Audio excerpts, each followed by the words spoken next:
Welcome into the madness that is Radio Row, Las Vegas, the big game on tap.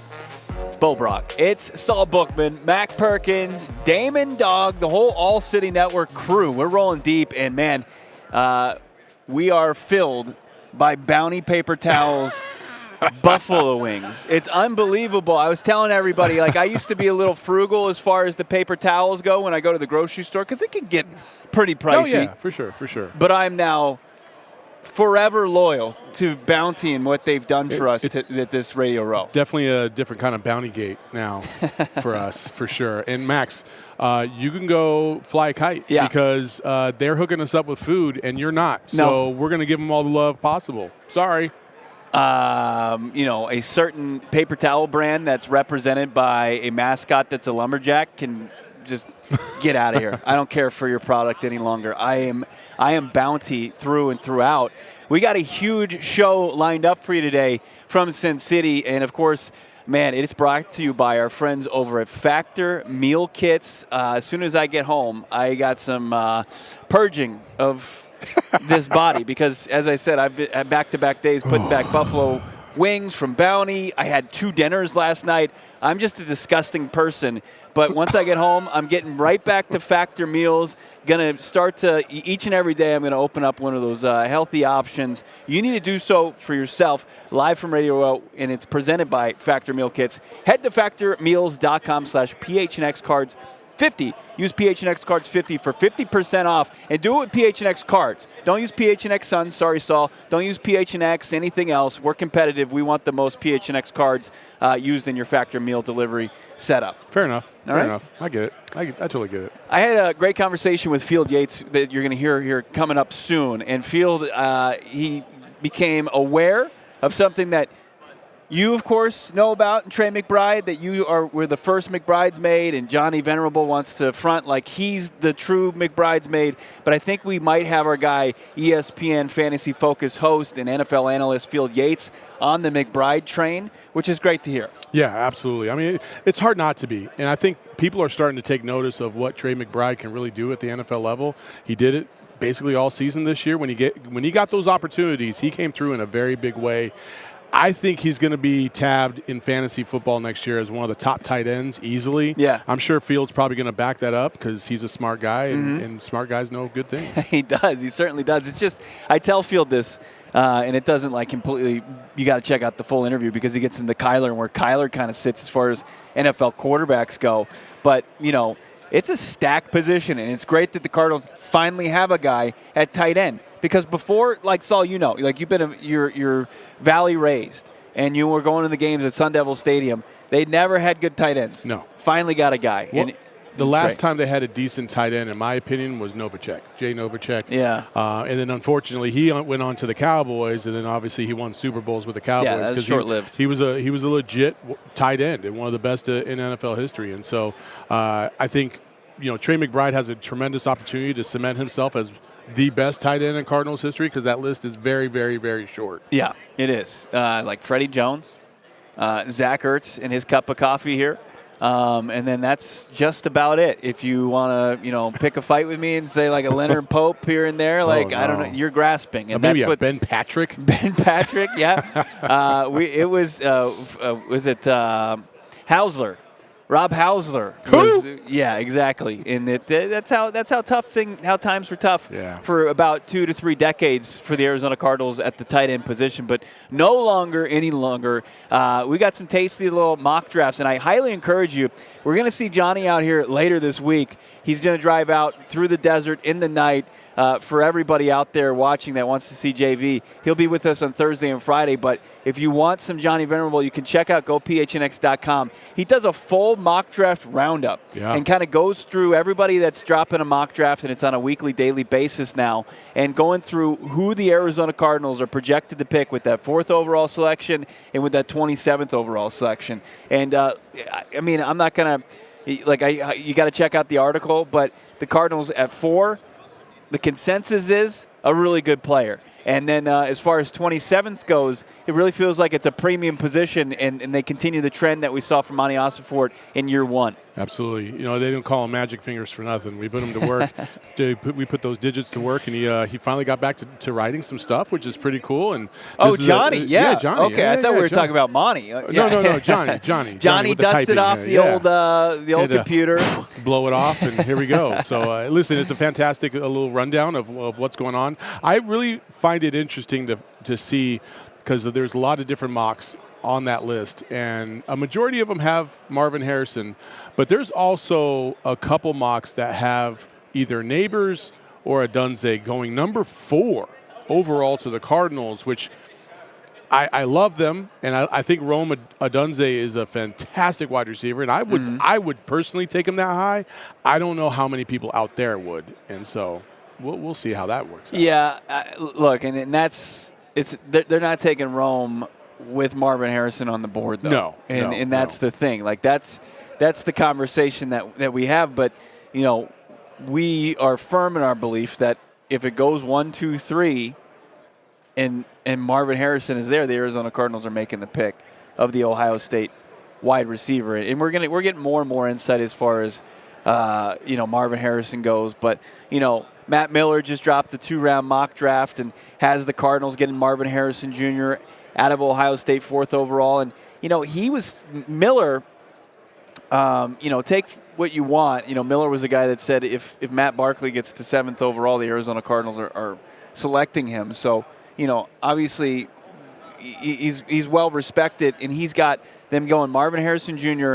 He said that he was hearing around kind of the Mobile Senior Bowl circuit that, you know, Malik Neighbors and the other wide receivers were – some scouts do have them ahead of Marvin Harrison Jr., which I'm still going to keep Marvin top, and then, you know, you pivot whatever direction you need to, depending on if Marvin's there or not. The thing about Marvin is I feel like you're going to get it's more of a sure thing, because there's two intangibles that he has: his work ethic and his perfection in terms of route running and his DNA. I just think that those two combined, you're going to be able to rely a little bit more consistently on that, as opposed to Adunze and Neighbors, which you're still going to have to find out a little bit more about.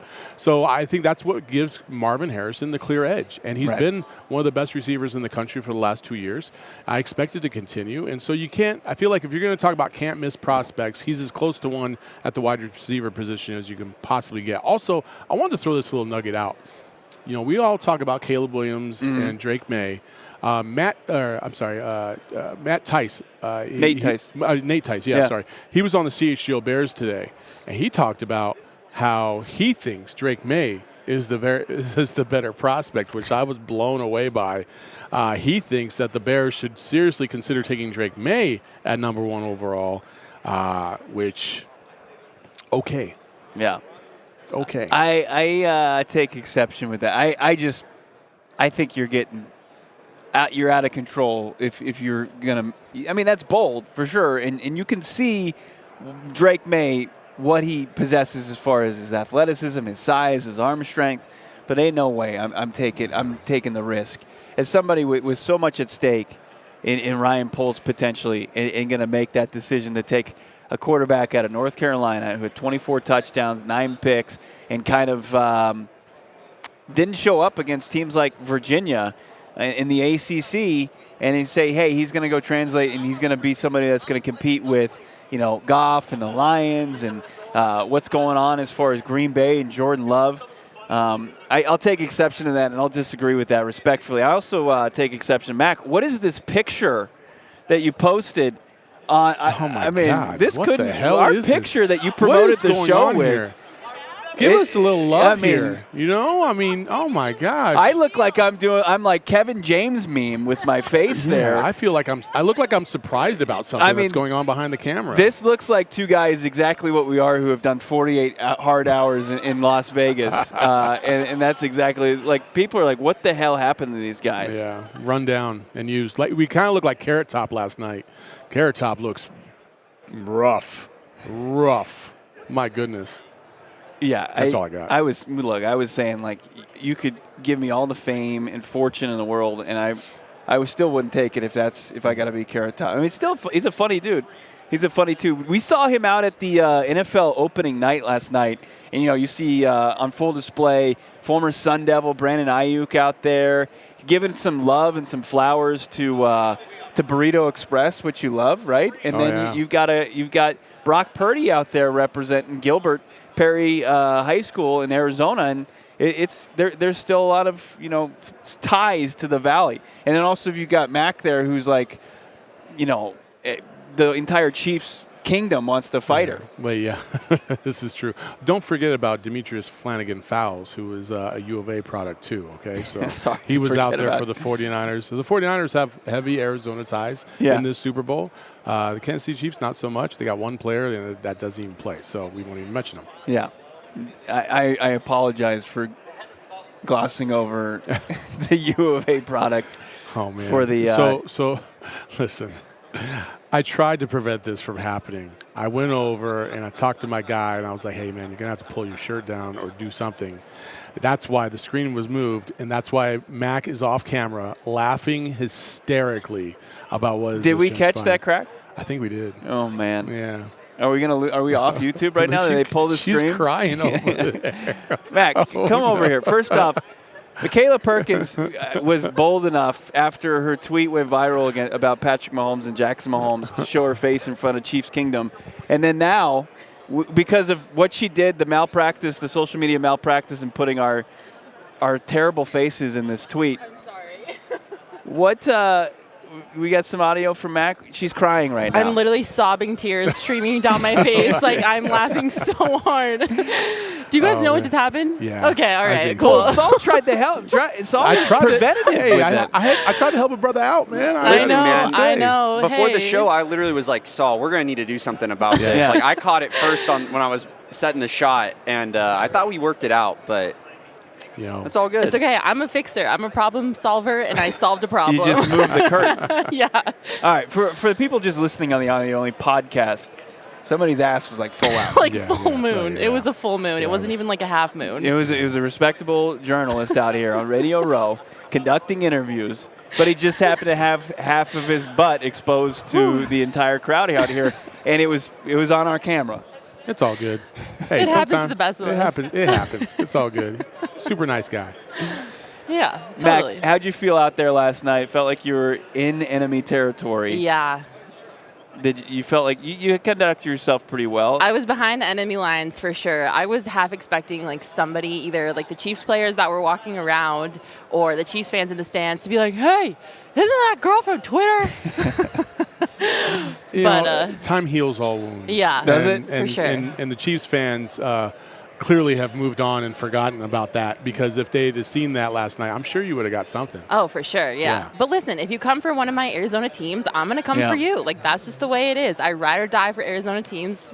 That's how it's going to be. It was back when Mahomes was just trying to gas up his own community in Kansas City, but he did it as far as the Coyotes potentially going into KC, and our own Mac Perkins took exception to that and went to war for the Desert Dogs. She you gotta did. do what you gotta do, man. And after she did that, I had about, 73 emails, a couple voicemail messages left, and it was kind of wild. And everybody wanted me to fire Mac, and I just kind of laughed, because I was like, do you not realize what we're all about? Yeah. Like, we're not about like disrespecting people, but we are going to talk our shit. Absolutely. That's exactly what she did. Yeah.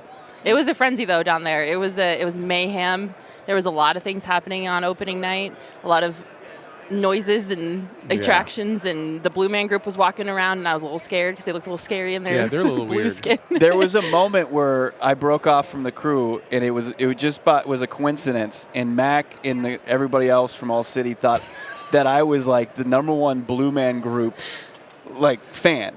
He was like, oh, man, I got to go down there for this. And it was when Blue Man Group was coming out, and I was like, is Bo just like the biggest Blue Man Group stan on the face of the planet? And I had no idea.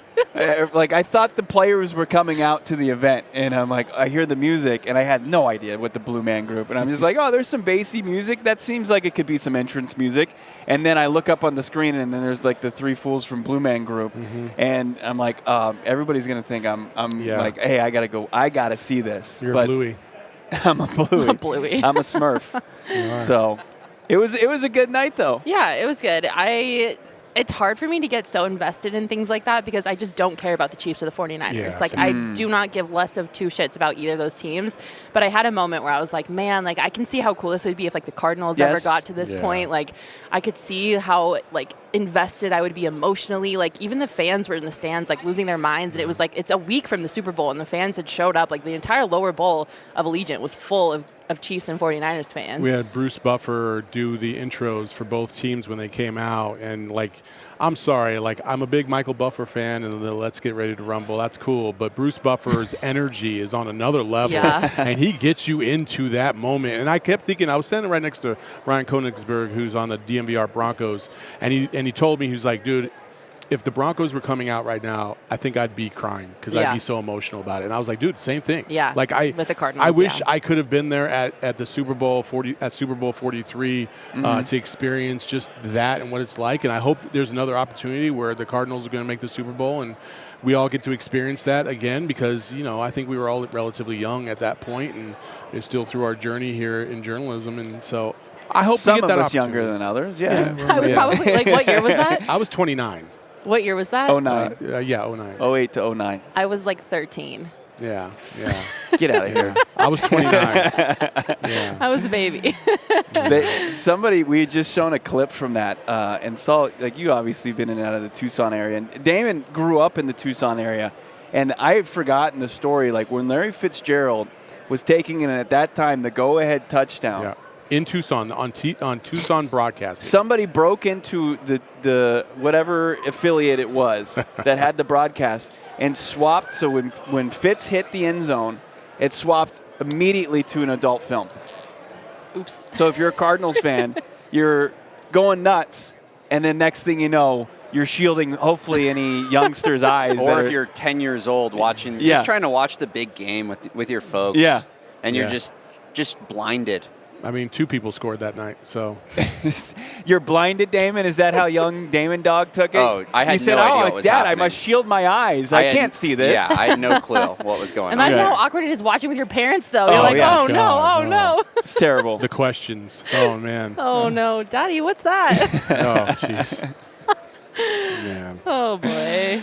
A blasted opening night. It's just getting started here at Radio Row in Las Vegas, presented by our friends over at Prize Picks. We went out there. We asked some great questions as far as more or less, but we also asked some great questions to Field Yates and Frank Caliendo. We're going to get up to those pretty soon, but we got to tell them about you got your DraftKings pick of the week coming up here. I do. DraftKings pick of the week, 243.5 tonight. Bucks Suns. I got the over in that. I also took the alternative spread for the Bucks at a +4.5 because I think it's going to be a pretty close game. I think the Suns will win a close game, but I was hedging my bet a little bit just in case the Bucks were able to stay in it a little bit further. So that's at a +240. I think that's easy money. I like it. And if you want to get in on that action, you got to download the DraftKings Sportsbook app. Use the code PHNX. New customers get $5 on the NFL and $200 instantly in bonus bets. You're making $195 right off the bat. Only with DraftKings Sportsbook with the code PHNX. The crown is yours. You got a gambling problem? Call 800-GAMBLER or visit www.1800gambler.net. In New York, call 877-8-HOPE-NY or text HOPE-NY.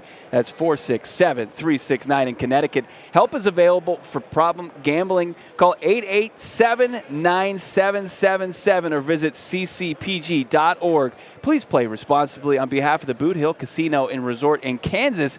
21 plus, varies in jurisdiction, void in Ontario. Bonus bets expire 168 hours after assurance. See dkng.com/football for eligibility and deposit restrictions, terms, and responsible gaming resources. Also, let's talk about our presenting sponsor, Factor. As soon as you make that win for tonight's bet, you just go straight over to Factor, get yourself a little 50% off. Yep. It's pretty simple, nice and easy, as my colleague talked about. It's a great, easy way to get into the week and not have to worry about cooking. Mac has actually gotten into cooking. She sliced her finger the other day doing so. My poor finger. And so you can avoid that same tragedy by just going to Factor and getting your stuff. Don't chop your finger off.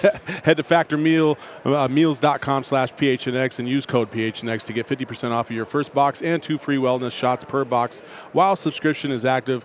That code is PHNX at factormeals.com/PHNX. What do you think better performance this year or last year? Makayla boxing out Drew Brees or moving the sign here? Well, I mean, one kept us on air, and that was moving the sign. The other was boxing out a rubber stamp future Hall of Fame for sure quarterback, just trying to say hi to Pat McAfee. Say, get out of here. I'm going to say last year's Drew Brees, because that would listen. You want to talk about teamwork making the dream work. It's true. You know what I mean? Like, I was the one that grabbed him. She was the one that boxed out Drew Brees. It was a perfect team episode there. Not today, Brees. Yeah. Yep. Take a hike, buddy. No, almost knocked him on his ass. All you wanted to do was say hi, but we got to get Pat over to meet Johnny Venerable and myself. Truthfully speaking, I really do hope I get to see Drew Brees here this week, because I really would like to apologize to him. I felt really bad because he just looked like he just lost his dog. Like, Pat. That doesn't happen to Drew Brees. I know. I felt bad. I was like, oh, man, I didn't mean to do Drew like that. We all need our humbling moments. We've all been left hanging before. Yeah, that was humbling for Drew Brees. You mean like you earlier today with rap? Oh, God. Oh, no. Ian. Oh. Sometimes these guys are so savvy. They look around and they see people out of the corner of their eye, and it's not because Bo's Bo. It's just because they don't want to talk to somebody. Yeah, I've got the mic. He's like, this guy's cornering me for an interview. Yeah, so he literally makes it.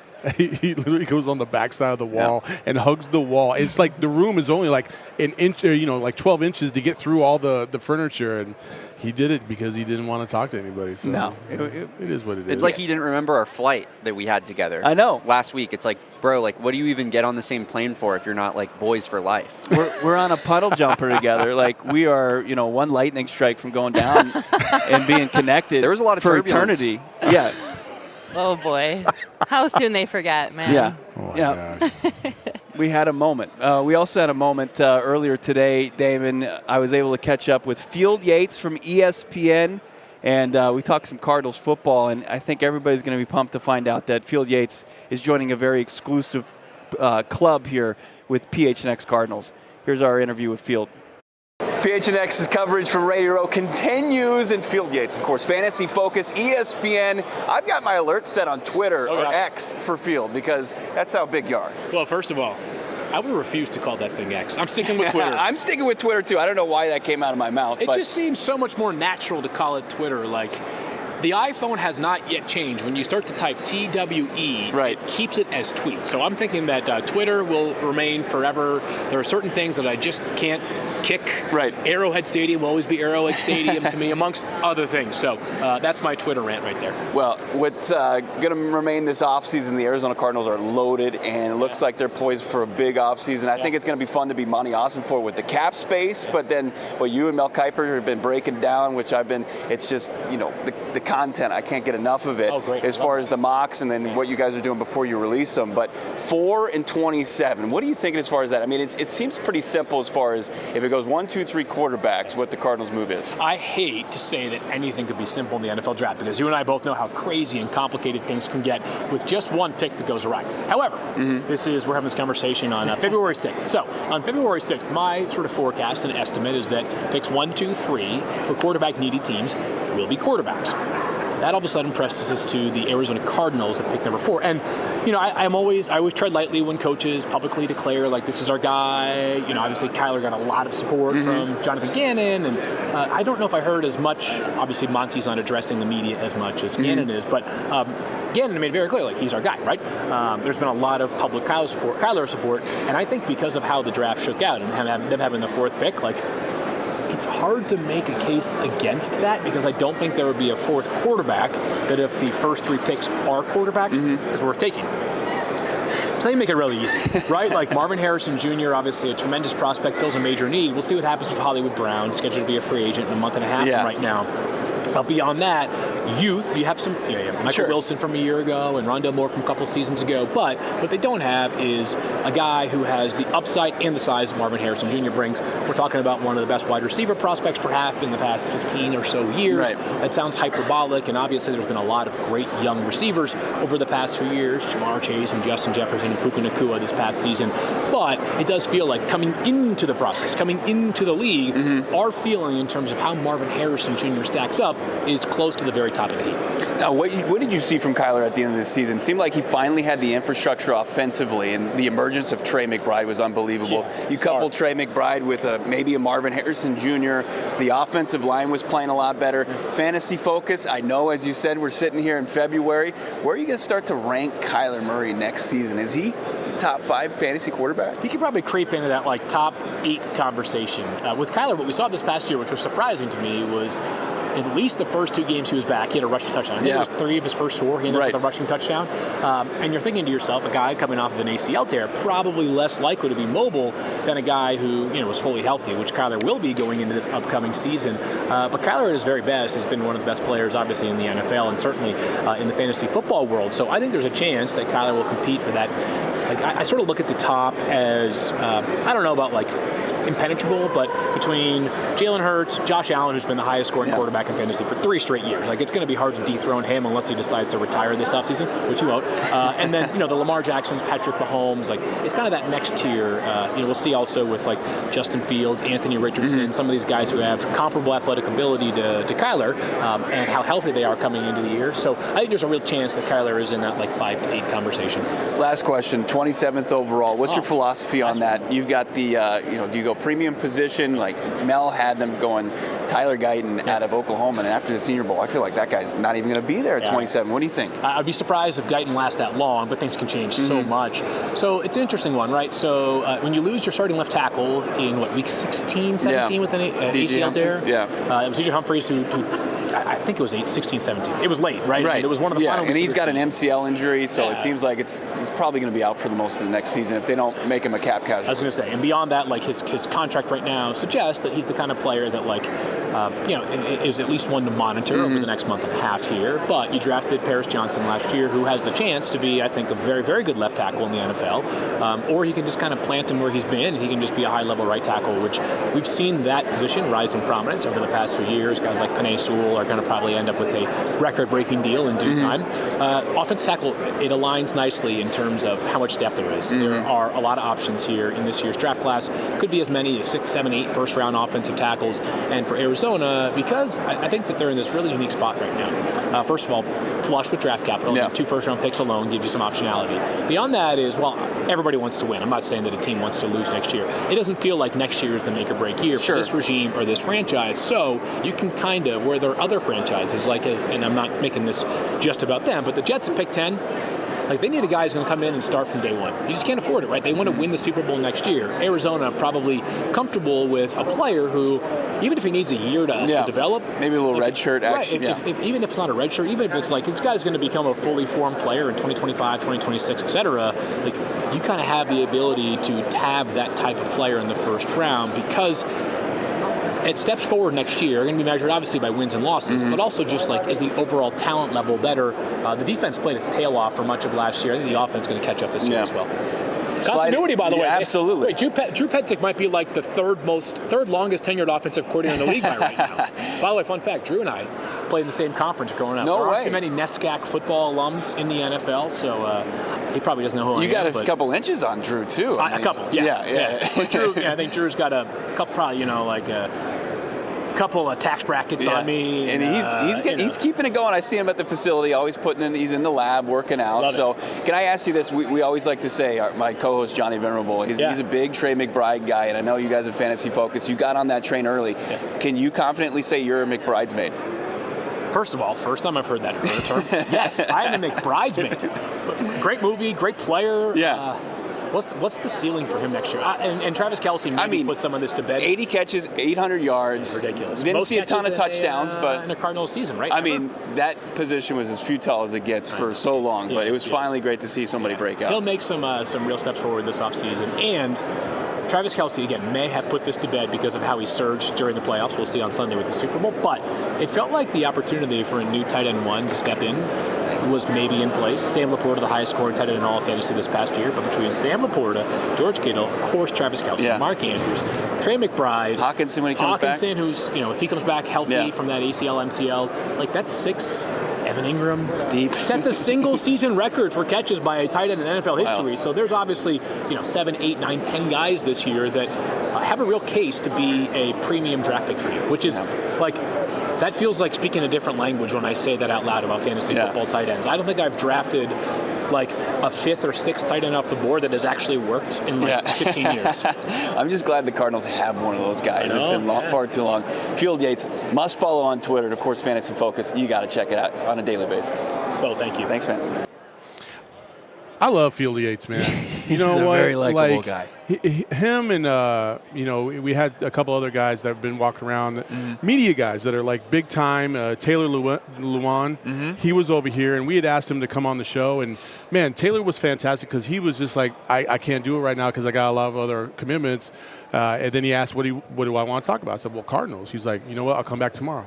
I was like, shit, okay, cool. So, and Field has been the same thing. He just takes his time to talk, and he has so much knowledge about the game. And I thought what he had to say about McBride and just kind of the growth of that position for the Cardinals was great. And Laporta being like the highest, number-wise in terms of fantasy points this year. The tight end game is changing. Yep. And Trey McBride is a good example of that. He doesn't necessarily have to be a banger in terms of blocking, but his receiving abilities and plays after the catch separate him from most. And I can't wait to see him take that next step into his 3rd season. Well, it's the evolution of the position, and then there's the difference between the guy that's a true playmaker for you and a guy that makes plays. Like there's tight ends, Saul, like where they'll block and then they'll leak out, or they'll be, down the progression line for the quarterback, and they'll just have the opportunity to make a play just because, the other playmakers are accounted for.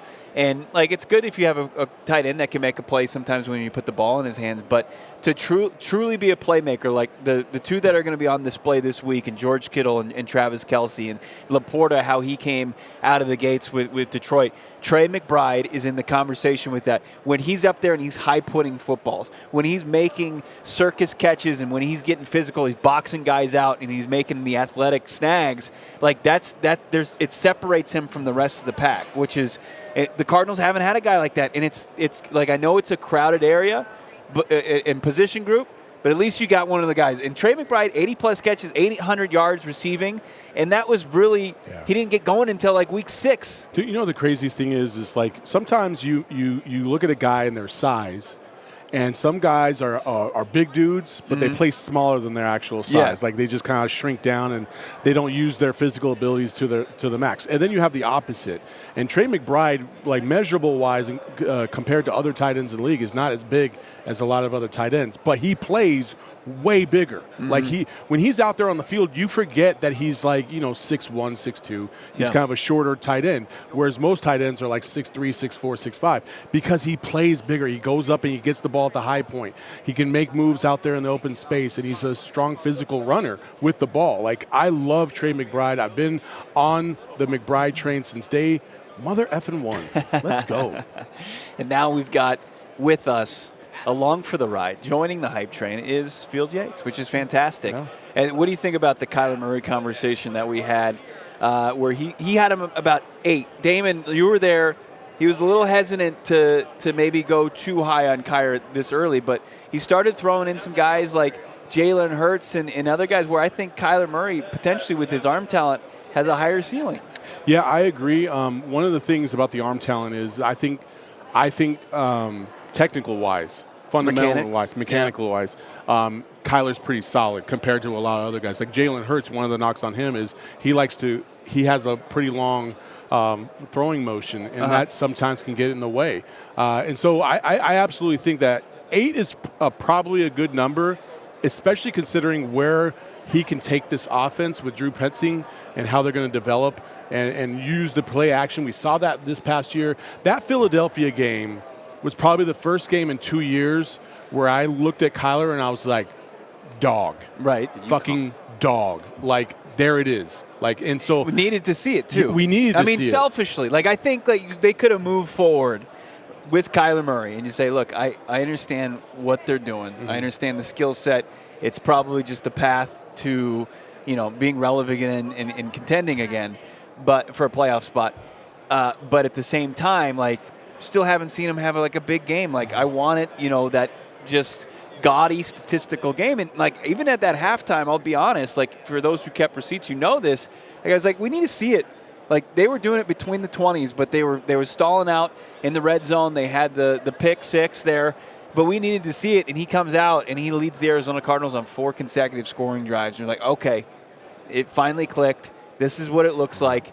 This is what it can be. And finally, the infrastructure's there. Kyler's a better player than Justin Fields, but you see the toxicity in the conversations in Chicago about do they keep Justin Fields or do they try to go with Caleb Williams?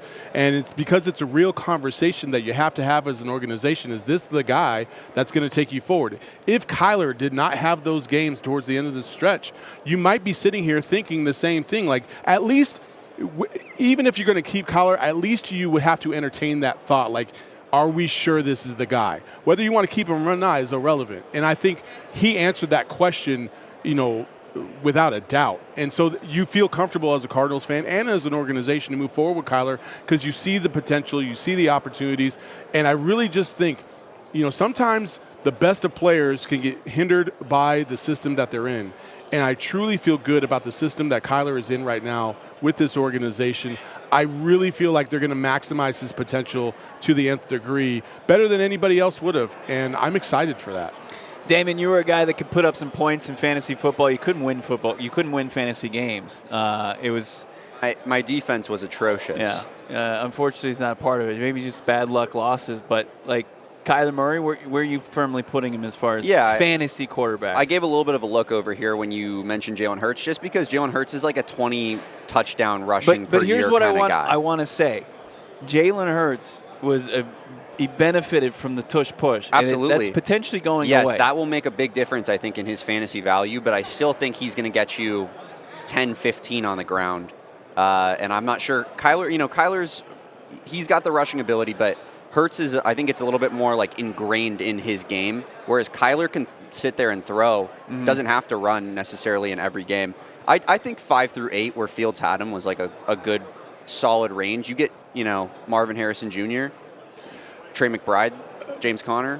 James Conner's stealing some touchdowns, though. You have to keep that in mind. That's true. I also would push back on the notion that, like, Jalen Hurts is he is probably going to run a little bit more, but I don't think he's as explosive as Kyler is out of the pocket, right? I think Kyler's options when he gets out of the pocket or being able to improvise are at another level compared to Jalen Hurts. I don't care what anybody says about that. Kyler will reel off a 20-yard run, whereas Jalen, because of his own speed, will probably get you 10 to 15, right? That extra yardage matters. And so when you're talking about, scheming, run plays for Kyler, you're not going to do it as frequently as you would have done it with Jalen Hurts because he's smaller and he's quicker, though. And so it's a different type of run design that you're going to use with Kyler than you would for Jalen. And that, to me, is the promise of Kyler, because you will find more explosive plays on the ground with Kyler than you will Jalen Hurts. You might just not get him as frequently as you would get him with Jalen Hurts. I do think that the injury thing that you mentioned does factor in, though, because like a guy like Josh Allen, he's giving you that running ability. He's number 1 quarterback 3 years in a row, like Field said.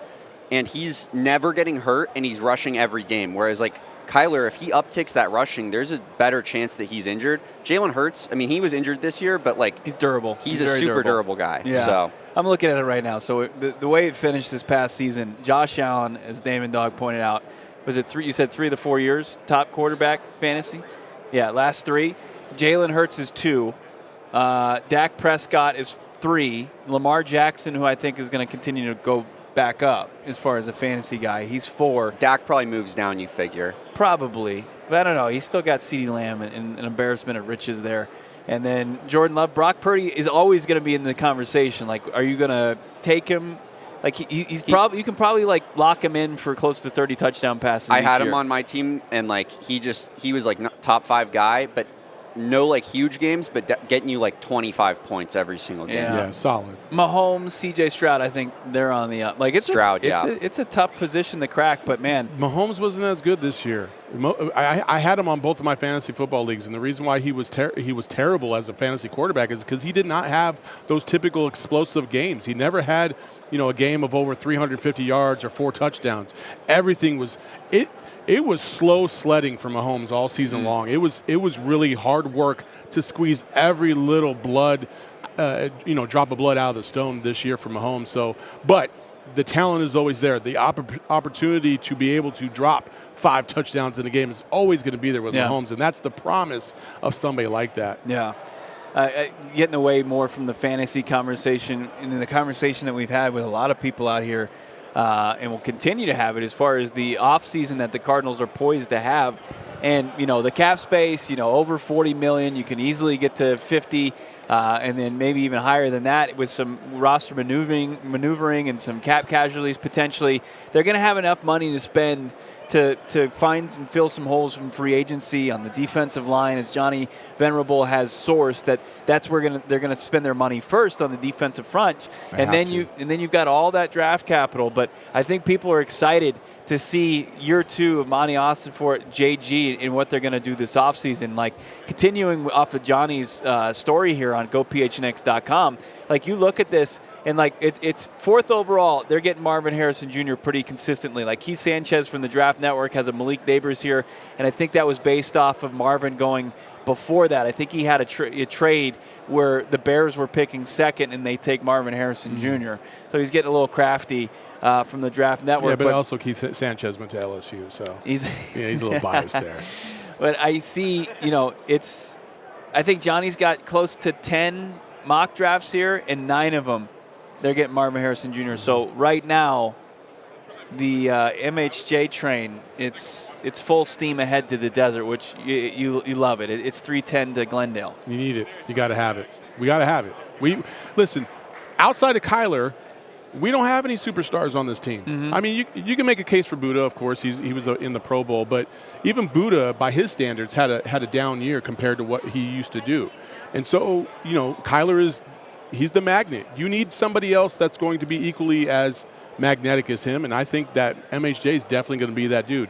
I don't know if people understand that MHJ is not the most colorful personality in the world. He's very much like Larry Fitzgerald. He is. He's very tight-lipped, keeps to himself.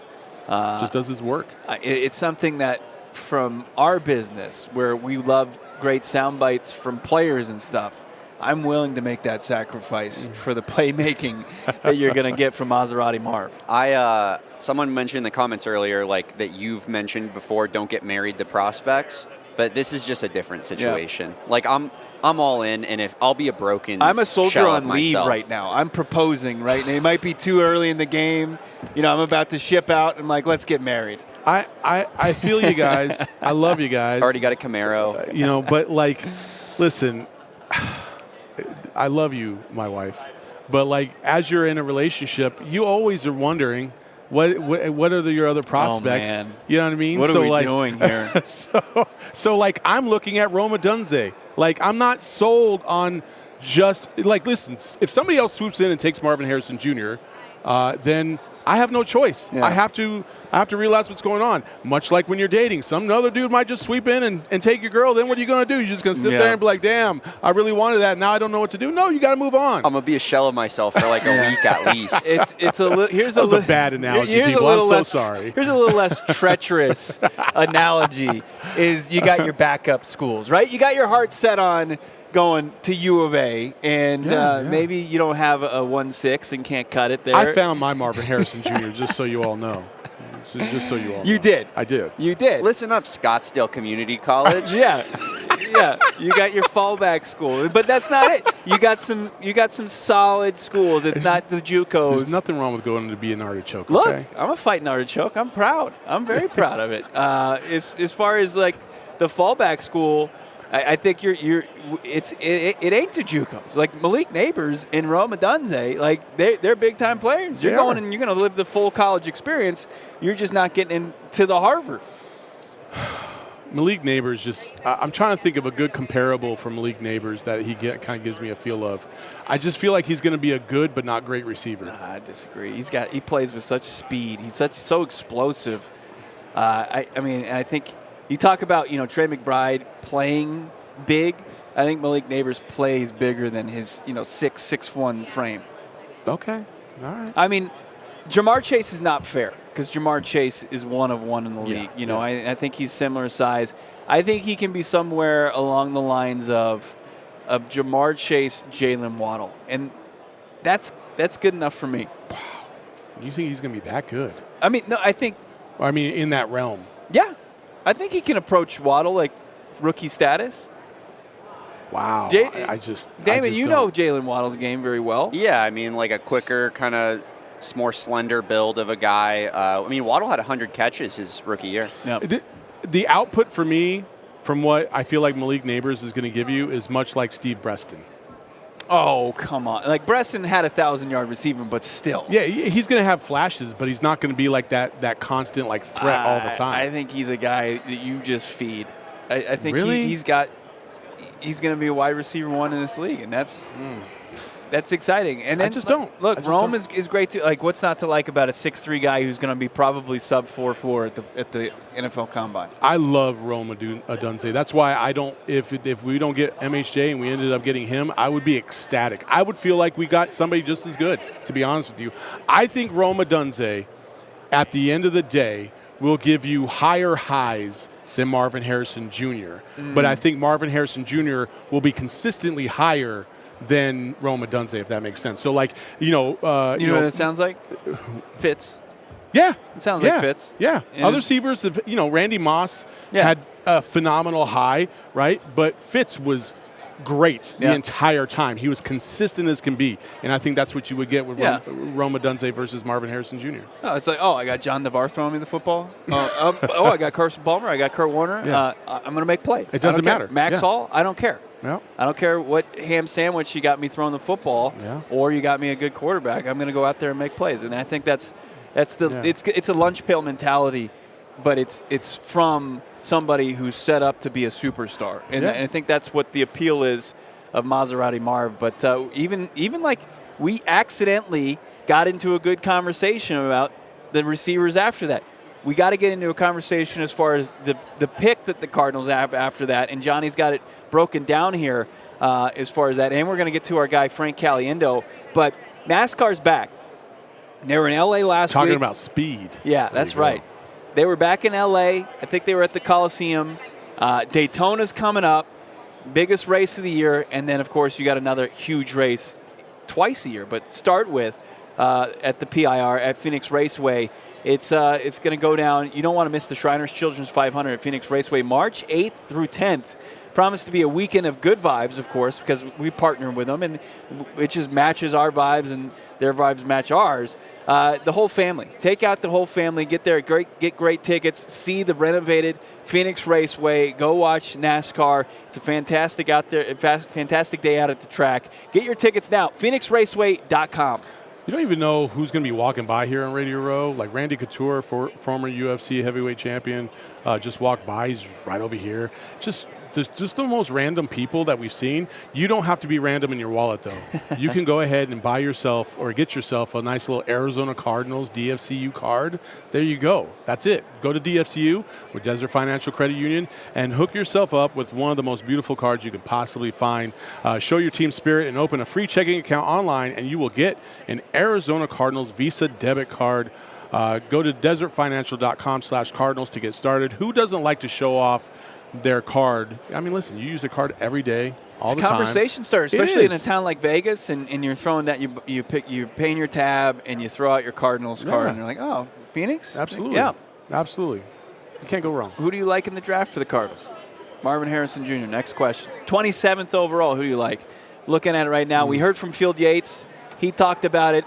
Johnny's got it in an article, gophnx.com. Josh Edwards, CBS Sports, has the Cardinals trading with the Vikings. So trading out of one, that's where I'm a little hesitant. I think that you take advantage, especially at this stage in your rebuild, take advantage of that fifth-year option. If you're trading back and you're going to go 28, 29, 30, 31, 32, I'm fine with it. But what's the value you're getting in return to trade with the Vikings?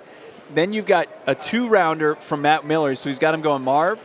He's got him going J.C. Latham, the tackle out of Bama, who, depending on how you have your tackles ranked, Latham's right up there. He's right, knocking on the door outside of Tier 1 out of Bama. And then 35th overall, taking the Clemson corner, Nate Wiggins, who we've talked to a couple people who really like Wiggins' ability.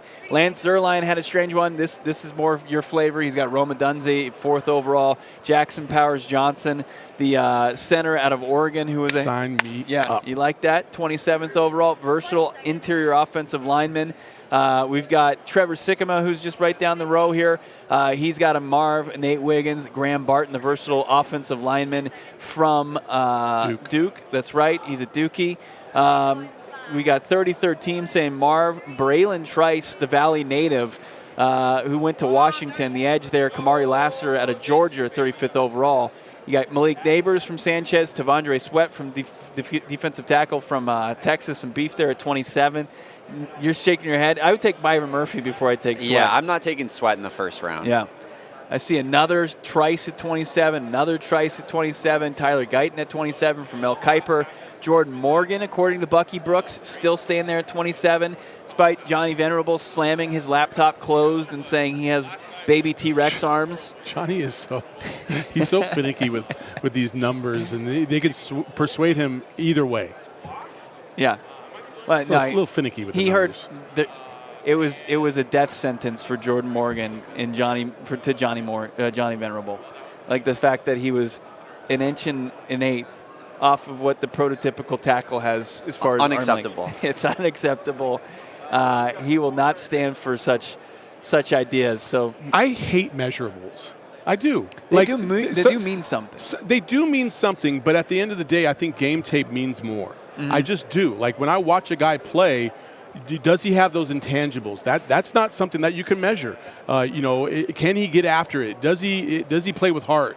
Will he just run through a wall for you? Like those are the things that I want to see on tape, and you can see Jordan Morgan is a physical and very good tackle. There's nothing wrong with the way he played this year.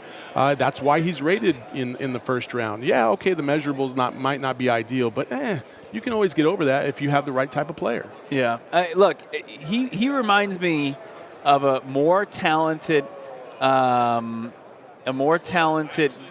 John Gaines, who they drafted in the 4th round of UCLA last year. Like very versatile, athletic as they come as far as the offensive line position goes, but a little bit way stronger, and he could probably move from tackle to guard. But you said you don't like him inside. No. You don't like Jordan Morgan inside. I don't. So you'd rather just see if he can overcome what's perceived as a traditional lack of size. But I would err on the side of going off of the numbers, especially at the tackle position, though. Like, it's not Kyler who can be the exception and he can find ways to see downfield, where it's like you either are big and long enough to play the tackle position, because otherwise you got to be really, really effing good to overcome that. I also think that because of the depth on your in this draft at tackle and even on the offensive line, you got some interior offensive line options as well. You don't necessarily have to go tackle. You can go interior offensive line. And I think you can get that in the 2nd or 3rd round. And the reason why I say that's important is because at 27, you might be able to find yourself the best player available and go with that instead of filling a need necessarily. Mm-hmm. So there's other guys that are going to be on the board at 27, secondary players, linebackers, whatever. And you might be able to take advantage of that in this draft at 27. Yeah. Look, I think you just, in Field said this to me, and I completely agree, and it's along the same line of thinking that I've had throughout this. Like, this tackle class is so deep that, and our guy that's going to join us right now, and this is what I love about Radio Row here in Vegas, you're just going to get a guest that's going to sit down with you who's just dialed in. He's fresh off the gridiron in Mobile. He was smarter than I was and put on a hat and maybe some sunblock. I'm roasted. But Trevor Sikkema, he's got a nice tan going on. Saw him on NFL Network when I was at the Mobile airport. This guy is just crushing it. I'm talking to your co-host, Connor Rogers, a little bit later today. I wanted to pick your brains about I'm going first. The It's stock good. exchange that you guys did on the Cardinals. Yes.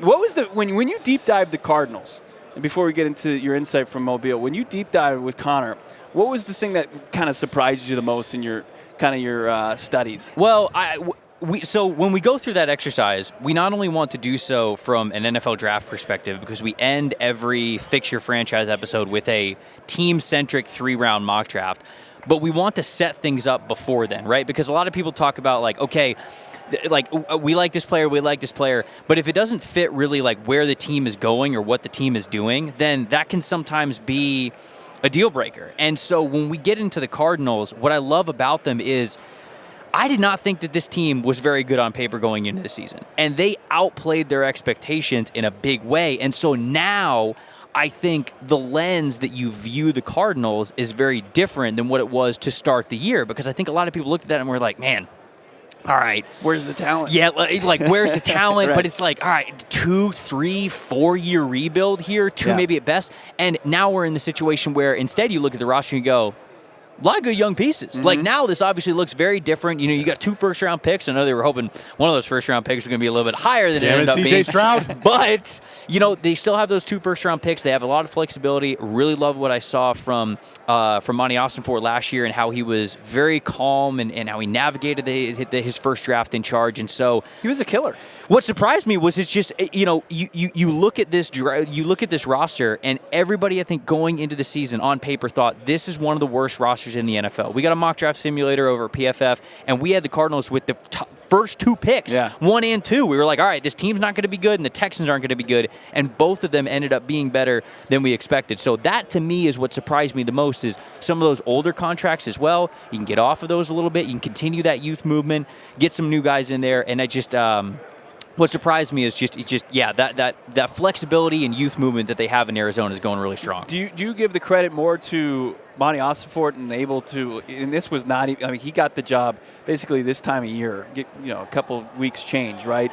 Didn't have his full scouting staff in place. Yeah. And really knocked the draft out of the park.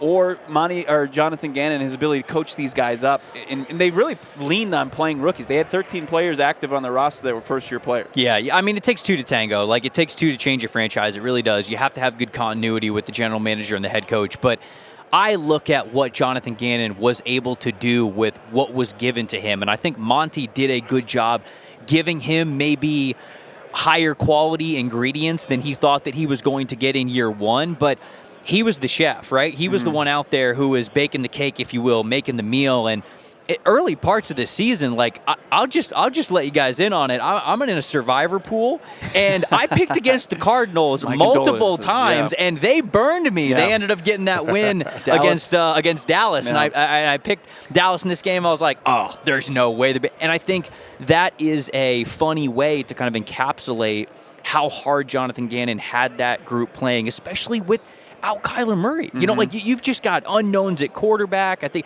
you're going into the season, all of a sudden it's like, all right, Colt's out of there. And so now you're starting Josh Dobbs, and you're rotating quarterbacks in and out until you get Kyler back. And so to me, there was a lot of inexperience. There was a lot of youth. There was a lot of new guys who were there. And you didn't even have your quarterback as something that you could consistently lean on throughout the entire season. And for them to have the kind of competitiveness every single week. Okay, yeah, it didn't result in as many wins as they wanted to, but they were playing tight with some really good football teams throughout the season, not just the beginning of the season. So my hat tips to Jonathan Gannon and what he was able to do with those players. When you look at this upcoming draft and all the pieces, and obviously you have your mock out there, what kind of player do you think that they're going to identify in the later rounds that you think, that maybe a person that you saw in Mobile, you're like, he'd be a really good fit with Arizona? Yeah, so I think about some of the needs that the Cardinals have, and I think that offensive tackle's a need. The interior defensive line is a need for them. Really, just good talent along both trench lines. I think people will tell you that they need to continue to invest in that. But I think players at the skill positions, these major difference makers.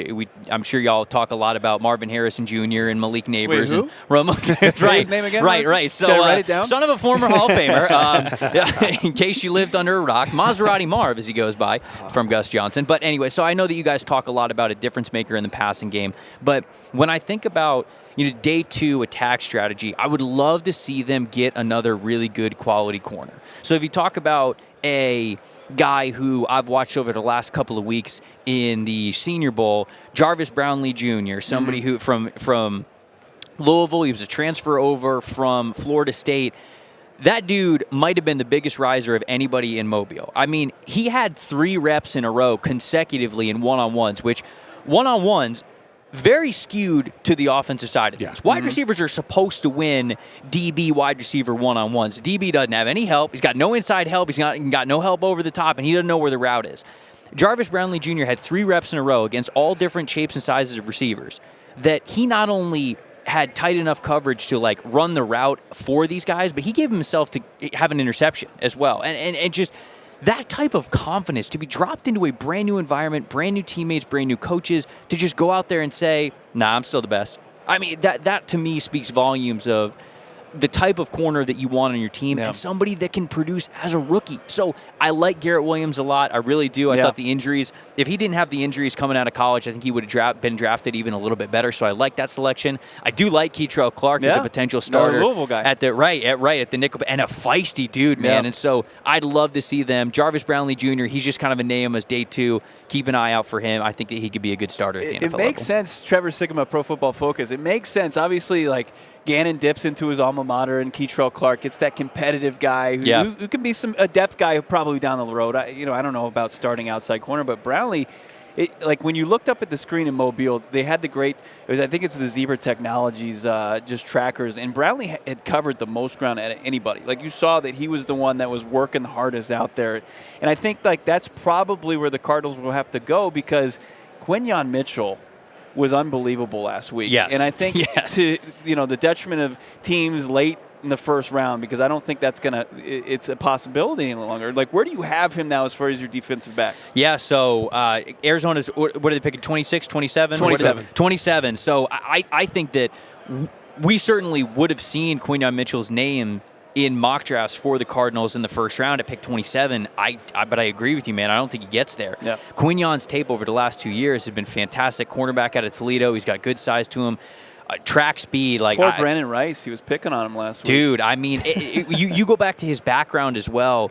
He's got a track background, legit speed. 10.60 100-meter dash in high school. So that is some crazy fast speed. And you see it on tape. The click and close ability from him.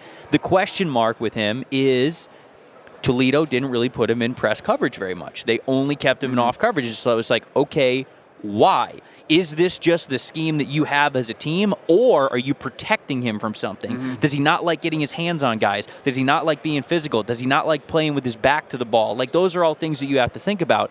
And so I believe it was 437 he played 437 coverage snaps this past year. Only 20 of them came in a press coverage alignment. Wow. So going into the Senior Bowl week, the reason why I love this event is because you get to see these players in those areas. The coaches do a great job of okay, you're a center, let's see what you do at guard. Oh, okay, you're a tweener at tackle, let's see what you do at guard. Inside out with defensive line as well. And then when it comes to coverage, you played a lot of off coverage in college. Okay, let's see what you do in press. He played a lot of press coverage in Mobile. Beautifully. Shut these dudes down left and right. So that basically answers the only question you had about him. And to me, now he is at a point where if he's going to be an Arizona Cardinal, it's because they will have traded down from 4 to something around the top 10, and you take him as CB1 in this draft. I know I went to the well about late round draft picks, but selfishly, I got to ask you about my boy Cooper Beebe from Kansas State. I'm a big Beebe fan. Okay. Where do you see him translating into next level? Does he have what it takes to be able to perform at a high level, maybe on the interior line? He is a really smart offensive lineman. Now, he started his career as a defensive lineman, so he just understands trench play really well, and I think that you see that from him. The footwork, it's a little bit heavier, it's a little bit slower. He's not necessarily, a brute when it comes to strength, totally being able to get a guy off of his spot, but he understands angles. He understands how to get across guys' face. He understands leverage so very well. So even when he goes up against guys that I'll watch their defensive line tape and I go, okay, you should handle Cooper here. Like, you should be able to manipulate him if he gets his hands in the right spot and if he gets the right leverage. Like, sometimes there's nothing these stronger guys can do. And I think O-line IQ is something that is an underrated part of evaluating offensive linemen. And to me, I think the athletic limitations probably are going to make BB a third, fourth round pick, something like that. At least that's what I have in my assessment of him. But I do think he has that starting caliber guard ability. Not sure that you could play him in tackle in a pinch. You know, if somebody goes down during the game, he's got that left tackle experience. I think his home's going to be more of at guard. I just think he's built more like a guard. But to me, he is somebody who will improve the IQ of your offensive line, which is very, very important for a unit that it takes all 5 guys working together at the same time to handle some really good rushes in the NFL, the stunts, the games, the twists, all that, whatever you want to call it. And so he, to me, is somebody who I just think the way that he views the game comes from such a high IQ level. Love it. I always like to fire up, and you've been always generous with your time, and you joined us, and we fire up the Pro Football Focus mock draft simulator. We're not going to do that right now, but our friends over at Empire Today, they sponsor our mock drafts, and we're building our Empire Today with EmpireToday.com/PHNX. And just real quick, on the fly, seems like 1, 2, 3 quarterbacks. Yes. Right? It seems like it, yeah. Maserati Marv at 4 to the Cardinals. Yes, yeah, and Maserati Marv. Let's try to forecast 27. And I feel like it depends on what your philosophy is. And I see some people like, well, why don't the Cardinals trade out of 27? I think there's so much value as far as that fifth-year option, especially for a rebuilding team, to have that, right? Yeah. And what are they really going to get in return? They've already got 12 to 13 picks in this draft. Like, what would your philosophy be at 27 and then potentially coming back at 35 for our mock? Yeah, I think because those picks are so close to one another, I think certainly corner, right? Yeah. Corner comes into play depending on how the cornerback group falls, and we could have 4 or 5 first-round caliber corners that you might be able to have your chance to get a really good one there. So we talked about corner already, but I do think you probably want to look trenches first and foremost, right? There's an opportunity when you're at 27. I understand that Paris Johnson Jr. has been playing on the right side of the line, but depending on what happens with DJ Humphries, you can move Paris Johnson over to that left tackle spot where he played at Ohio State. And I think there's a handful of right tackle options that could be ripe at 27. Tyler Guyton from Oklahoma, Amarius Mims from Georgia, J.C. Latham from Alabama. There's just a lot of guys who have that right tackle experience who might make it to 27 that you got to really think about. I'd say on defensive line as well, a Braylon Trice from Washington if you want more of an edge rusher, if you want to get another edge rusher in there. But I think interior defensive line, I look at Jerzon Newton from Illinois, who seems to be falling on mock drafts. And why is that? Just because he's not active? I think it's, it's a little bit of like, what have you done for me lately kind of a thing. And he just say, he hasn't been at these events, but he's got a little bit shorter arms. I think he's just a little bit more of a fire hydrant type of build, as they say. So he's not going to, when you measure him up against a Byron Murphy from Texas, Murphy is strong as hell, and he's got these vines for arms. And so you go, okay, where are the limitations with this guy? He's young, all that. So I understand why people are going to have him as DT1, but that doesn't make Newton any less of a great interior defensive line prospect. So I would throw him in that mix too. So that's probably where I would look. I would look to the trenches at 27 and then 34, and those are a handful of names to kind of look out for. I do have one more thing before you take off. So 2 different questions, okay? Because we've been talking about this quite a bit. The separation between Maserati Marv, Adunze, and Neighbors. Is it vast? Is it small? To me, I think it's minimal. Especially to Adunze. I'm a big Adunze fan. I don't like Malik Neighbors, but that's a different story. All right. So, it's a good thing there's a buffer. There's a buffer here between us because I love Malik. So that question first. Okay. So look, I don't think the gap is that far. I really don't. I've said this before. In any other wide receiver class, if you take Adunze and Malik Neighbors and you just plop them in any other draft, they're probably wide receiver 1, right? There's just not that many classes, and I've gone over some of the recent draft classes that we've had. There's just not very many where these guys wouldn't be considered. Like even Jamar Chase's class, like we're talking about one of the best receivers in the NFL. Jamar Chase is a prospect coming out was that similar level to what we think about these guys. So I don't think the gap is that far, but that's in no way Marvin Harrison Jr., like, you should think less about him. It really is just the fact that this wide receiver group is special. And then the last one is just Jordan Morgan last week. Didn't have the greatest Senior Bowl. Yeah. His measurables came back. He has, the fire hydrant arms, as you would say. Right. Our guy, Johnny Venerable, is completely out on Jordan Morgan, even though he was in there. I'm a big U of A guy. I graduated from there. So I have a vested interest in how Jordan Morgan does. I would like to see the Cardinals at least entertain the thought of drafting him at 27 if he should be there. What are your thoughts overall on Jordan Morgan? No, I still do like Jordan Morgan. I don't think he's going to be a first-round pick now, but multiple picks with ammunition on day 2. I think certainly top of the second round. He's in that conversation as well. And all right, so the shorter arms, we figured that he'd have shorter arms, and you do see that on tape. Like, he does lose with length quite a bit, and I think power is the issue that people had with him when he was at Arizona versus what they wanted to see from him at the Senior Bowl. And the reason why he struggled so much is there were a lot of really powerful defensive linemen at this year's Senior Bowl, and they were kind of getting the better out of him. Now, that doesn't mean that he can't, because you've been playing tackle for Arizona, right? So you got to be a little bit lighter on your feet. You got to be able to handle things one-on-one.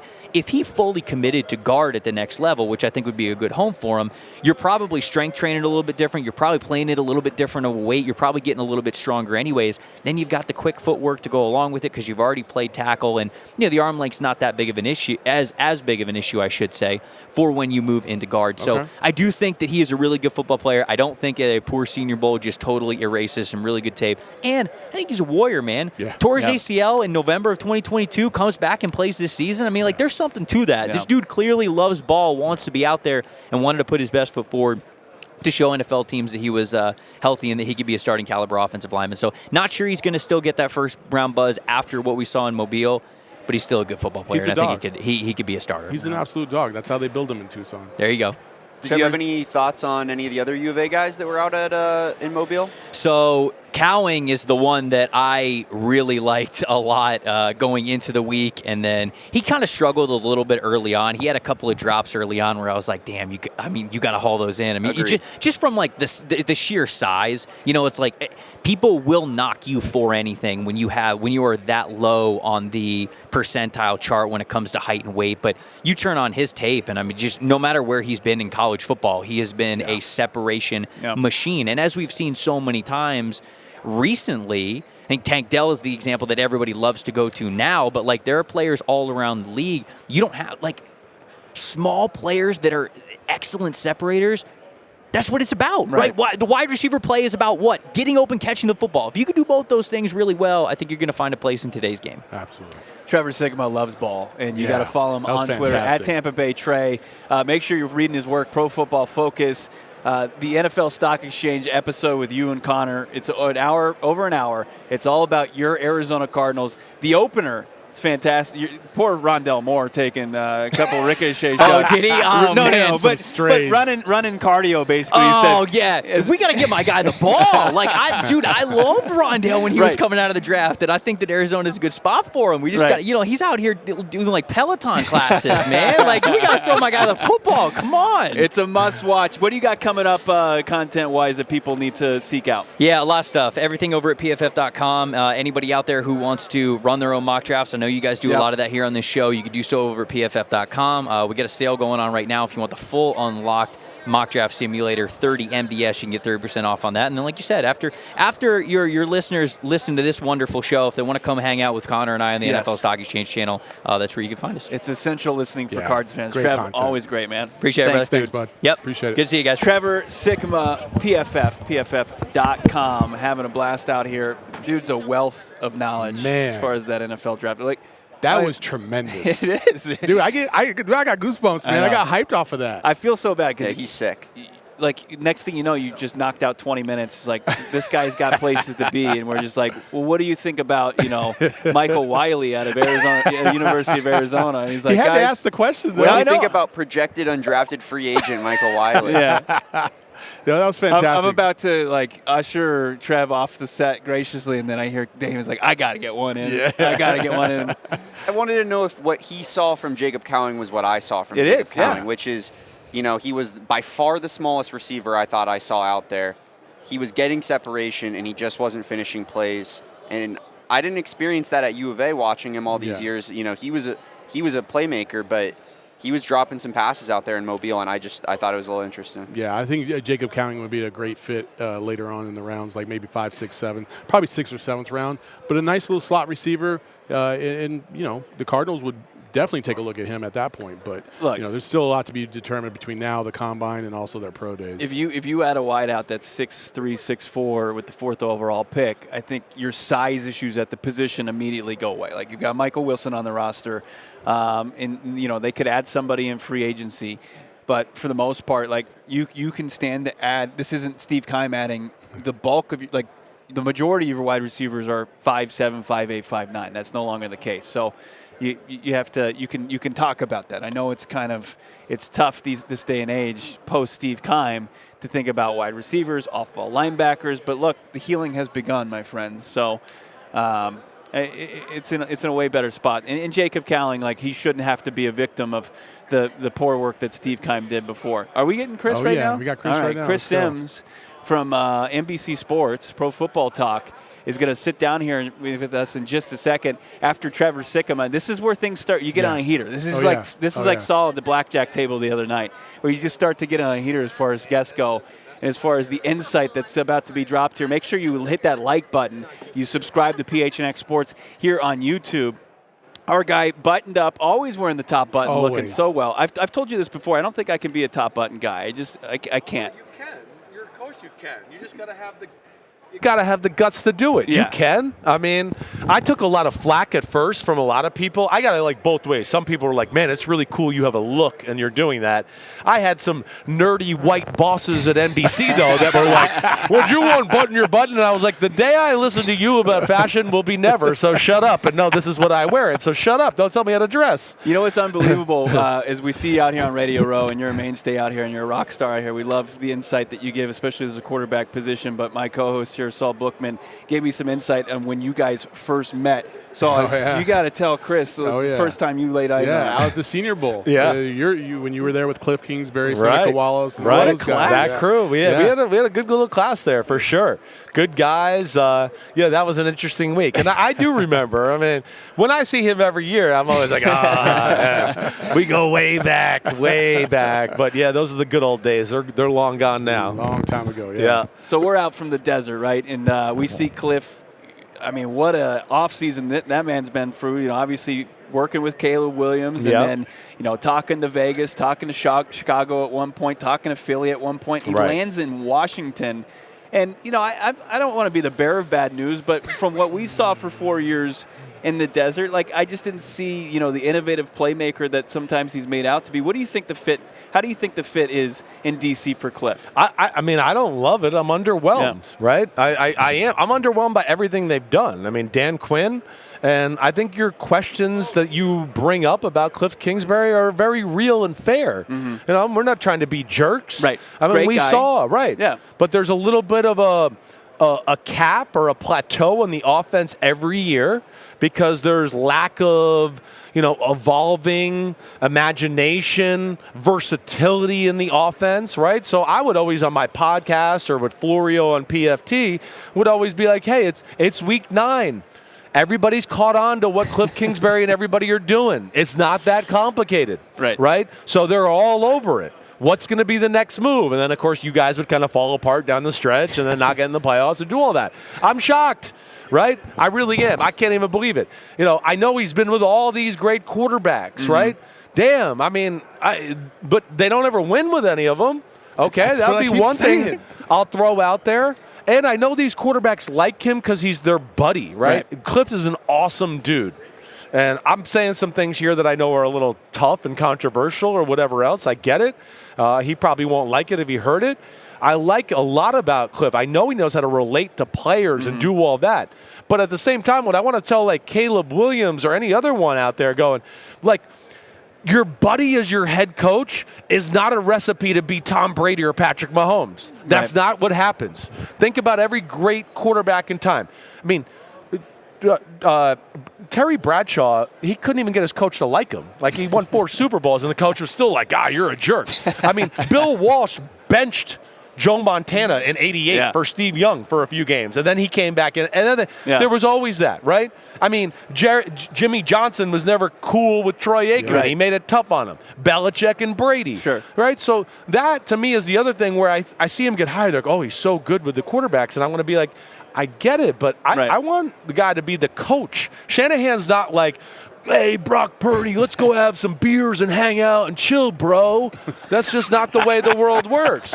And that's what I don't understand sometimes right now in football. In terms of the change now, we'll go back to what the Cardinals have right now in Kyler Murray. Yeah. You know, the change at head coach with Jonathan Gannon, and now his progression at the end of this season. What did you like and not like about his progression in the last 4 games? I mean, I liked it. I mean, again, you know, I know people question, should we get rid of Kyler Murray? And like, you got a guy that's got some special skills about him. I just don't think you throw that out the door. You better have somebody that you know is going to knock it out of the park. Because guys like me, if you get rid of Kyler Murray and he goes and kills it somewhere, I'm going to throw it back in your face, Arizona Cardinals, and be like, what the hell? Build the damn team. Right? Mm-hmm. That's what I talk. Everybody wants to, I want Mahomes, I want Elway. Yeah, there's like 4 of those guys in the history of Earth, right? Build the damn team around them. Like, Elway was better than Phil Simms. How did Phil Simms beat him? Right? Great team. Yep. It's a team sport. Yep. And that's where I like what Arizona's doing. Hey, I'm a big fan of the GM. I worked with him a little in New England. Yep. Right? Awesome guy, understands the big picture. The head coach, you know, I know he took a lot of flack. I like what he does. Pew, pew, pew. Yeah, right? That's all funny. But I like his coaching. Yeah. The O coordinator, Petzing, I think is very creative and has a physicality element to him. You got all these picks stockpiled, right? So I kind of like the where things are going for the Arizona Cardinals. And I wouldn't be shocked to see you guys trade down a little bit more, knowing Monty being from the New England thing and go, hey, I know we got 2 first-round picks, but damn, we could get 3 and, you know, another one next year. And, you know, they'll play the board the right way. I mean, we talk about Kliff and maybe, I don't know, enabling might be too much, but, like, it felt like there was a lot of hero ball that Kyler had to play early on. Now, Petzing, Gannon, they create that infrastructure. Right. What's the next step? How do you add to that infrastructure for Kyler to take his game to the next level? Well, I think they got, like you're saying, the meat and potatoes of the offense down, right? And that's the number one thing. You got to have a core group of plays where you go, we're really good at these in a big moment. We don't know what the defense is going to do, but we're good at executing this play, and we'll call it and feel comfortable how to execute it against anything, right? So that's what I like. They've set a base. And then I think what happens at the end of the year, then they can start to go, ooh, Kyler does this well. Ooh, man, teams play us like this when Kyler and we're in this formation and doing this. And I think they'll just add to the repertoire, right? And that's what, like, good OCs do. Like, it doesn't always need to be complicated. Think about Sean McVay and what they do. You know, outside zone, fake the speed sweep, outside zone. Fake the speed sweep, fake the outside zone, play action pass.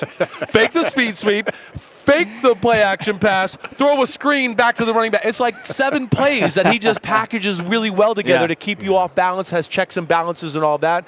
And I feel like that's where the Cardinals are going to go. Sometimes, you know, you look at a player that's either a free agent or in the draft, and you think, man, he would be a good player for X team because of the fit, the scheme, and everything. Is there a player out there that's going to be a free agent or is in the draft that you think would be a good fit for Arizona? I know. I mean, I'm not there yet, right? I'm still so much in this season mode. I got to kick.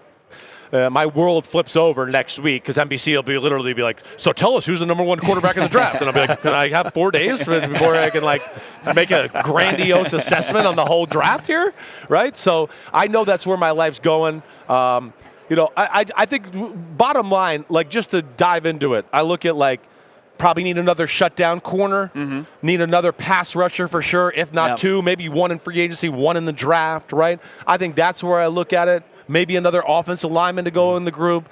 I think those are the 3 spots that jump out to me.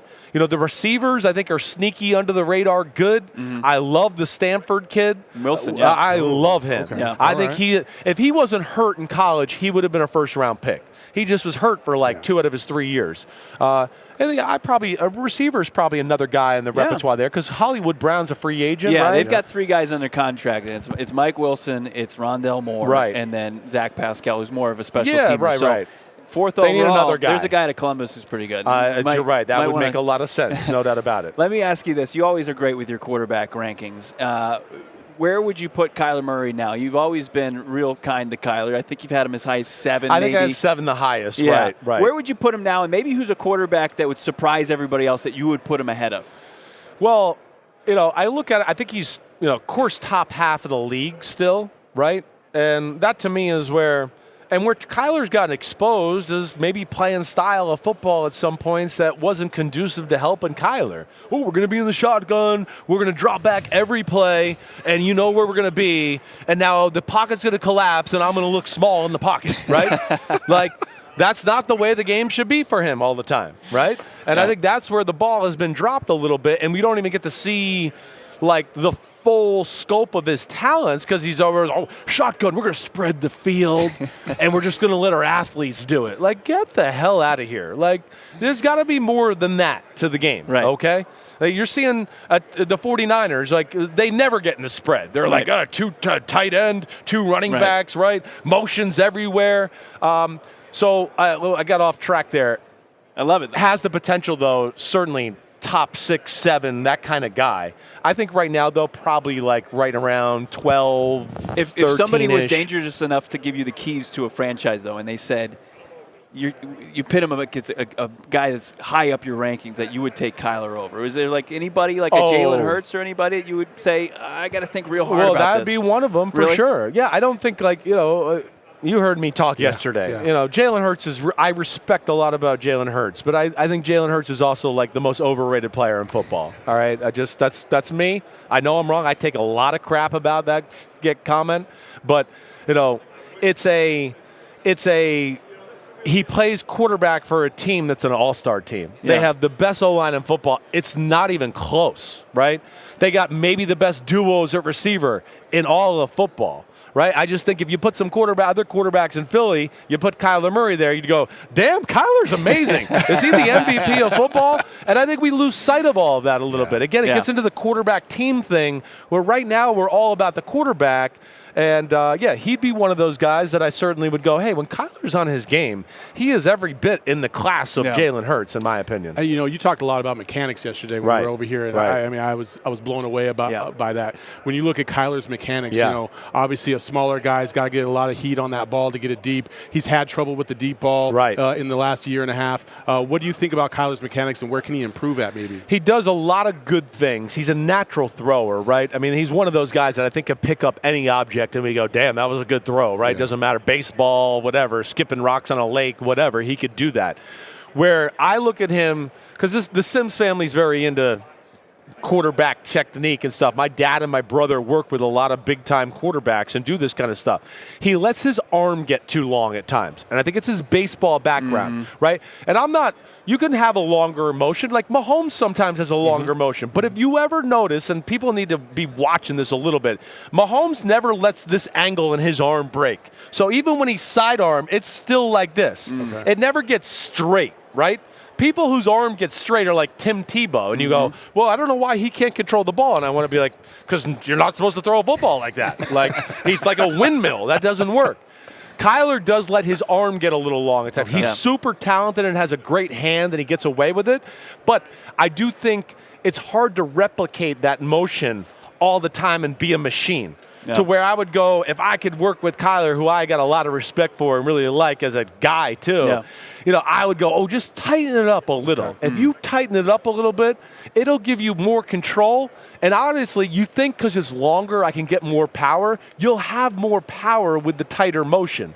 And that would be the one thing I kind of look at him mechanically. Fantastic. You're so gracious with your time. I want to get you out on this. Mike Florio in the Arizona Cardinals fan base, your co-host. Mike Florio in a lot of fan bases. True, very true. He's snarky, jerky. Yeah, he had a hard on for us last year. You think he's coming around on Gannon and crew? Well, I think, the Gannon not answering questions, I think, that irks a guy like Mike. Because he's just like, what? You're supposed to. That's the rules of the NFL. And, we'd all like to see tampering, his maybe tinfoil hat comes up. Like, what else happened? Yeah. Well, and then where I love Mike, right, is he will attack owners if he doesn't think they're running an organization the right way, treating people the right way. And I think that's where, when it came out with the reports about your guys' weight room and the mess hall and all of that, that's where Florio then goes into like sixth gear and he's like, we gotta teach them a lesson out there. And he is good that way in a lot of ways. No, but I'm sure there's some fans out there like, but he shut up and stop attacking our team. The comment section right here is getting real nasty about Florio. He likes to play the villain, but is he coming around?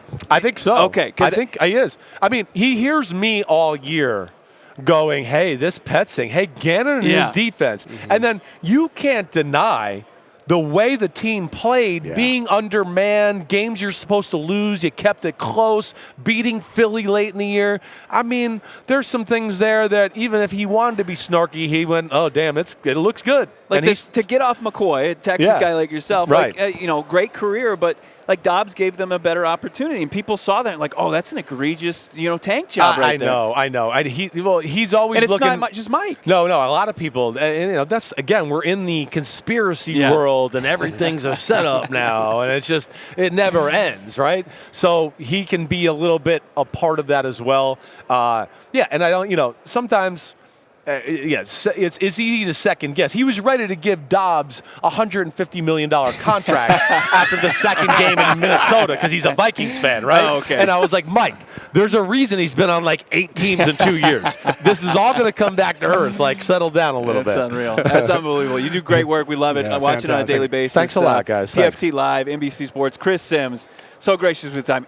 Just a wealth of knowledge. Thanks so much, man. I appreciate it, man. Yep. Thanks a lot. Enjoy You guys are a lot of fun. Appreciate it. Good stuff. Chris Sims, Mac doing her great work out there, getting Sims, getting Trevor Sikkema, and it's just been a banner show. Do we have ads left? Yeah, we do. We have a lot of ads left. We got. I was talking about the Empire Today, building your empire mock draft, and also if you're in the market for new flooring, carpeting, you got to check out our friends over at Empire Today. They've got the right product for your quick professional installation with a price match guarantee. You can go out there, you can shop if you want, but you're just going to come right back to Empire Today, and they're going to match that price right away. It's quick, it's easy, convenient. When we talk to Chris Sims about quarterbacks, it's like talking to the great people at Empire Today about flooring. It's not somebody who was just laid off by the Popeyes down the street that was looking for work. No, you got somebody that's in there that's going to know flooring backwards and forwards. They're going to send you to your virtual floor designer, and you're going to be able to figure out what it's going to look like in your pad, your condo, your house, your apartment. Check out EmpireToday.com/PHNX, and you can start to save yourself $350 on your flooring needs. Go to EmpireToday.com/PHNX. Save $350 on your flooring needs. You can't watch Chris Sims, but you can watch the Phoenix Suns tonight on Arizona's Family Sports, so you should check them out. They're playing the Milwaukee Bucks. Big game. It's going to be fun. Check them out. I already gave you the pick of the week because of that game. You can go to Arizona Family Sports. Wherever you live in Arizona, visit azfamily.com and click Suns Games for the listing information for your area. AZ Family is a great resource to help you find Phoenix Suns games on Arizona Family Sports. They're going off tonight. Check out the crew, PHNX Suns tonight. It's going to be a fun evening. Yeah, Espo, Lindsay, Gerald. Well, Gerald will be out at Footprint Center because it's a home game. That's the Game Time app game right there. Yeah, getting out there to the Bucks, watching. Is Giannis going to play tonight? He is. It's not ducking him like Embiid and the Nuggets. Nah, come on. Listen, we've been here for an hour and a half. We got to get out of here because these guys got to go. Let's do it. Tomorrow, James Conner is going to join us. We're going to talk to Thomas Dimitroff, and we talked to Trevor Sikkema about the NFL Stock Exchange, Connor Rogers of PFF, and so much more. You want to, of course, subscribe to PHNX Sports. Like this video. It does wonders for us. What a show. Huge show. Fantastic. I mean, we came in and was like, it's going to be a good show. And sometimes I don't believe that, but I believed it today, and it became a spectacular show. Thanks to Makayla Perkins. Yes. Damon Dog jumping in with late questions to Trevor Sikkema. Fantastic.